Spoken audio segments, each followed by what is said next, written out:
কি বাবা, তুমি কি রিবোর্ডিং করবে না বাসায় চলে যাবে? বলো, রিবোর্ডিং করবে না বাসায় চলে যাবে? কি হ্যাঁ বলতেছে, হ্যাঁ করবে। এখন কি আপা, আপনার কি চিন্তা ভাবনা কি? রিবোর্ডিং করলে কিন্তু চুলের সমস্যা হবে। আচ্ছা হোক, পরে সমস্যা হলে কাইটে ফেলাই দিব মনে। ব্রেনের সমস্যা হবে। এখন কি করবো বলেন? রিবোর্ডিং কি করবে না করবে না? হালকা পাতলা একটু করাই দেন, চুলগুলো একটু সোজা হোক, একবারে কুকরানো। এই যে আমার ফাইনালি মেডিসিন দেওয়াটা চুলের শেষ।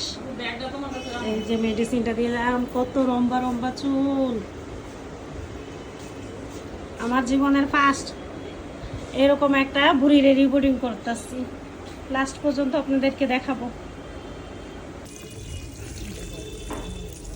মাশাআল্লাহ, ফাইনালি আমরা মাথাটা ওয়াশ করতেছি। ভালো লাগতেছে আম্মু? ভালো লাগতেছে? ওরে বাবা রে, ভালো লাগতেছে গো।